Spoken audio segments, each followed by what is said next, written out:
স্ত্রীকে কখনো মা বাপ সন্তান সন্ততির সামনে কোনো ভুল ত্রুটি হলে শাসন করবেন না।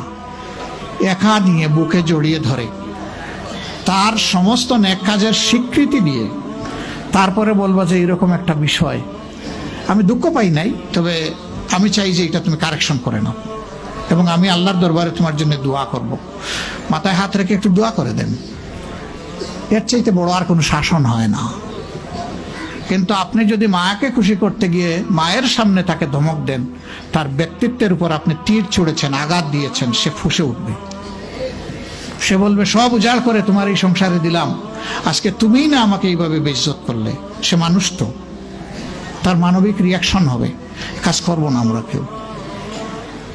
আমাদের জীবনের অংশ, আমাদের হাড়ের অংশ, আমাদের কলিজার অংশকে আমরা সেইভাবে সম্মান দিব ইনশাআল্লাহ। আমরা ভালোবাসবো সে আমার স্ত্রী, আমরা শ্রদ্ধা করবো সে আমার সন্তানের মা। স্ত্রী হিসাবে ভালোবাসা পাবে, মায়ের জাতি হিসাবে সে সম্মান পাবে। এই দুইটা ব্যালেন্স করে যদি আমরা চলি, গড় হবে জান্নাতের টুকরা ইনশাআল্লাহ।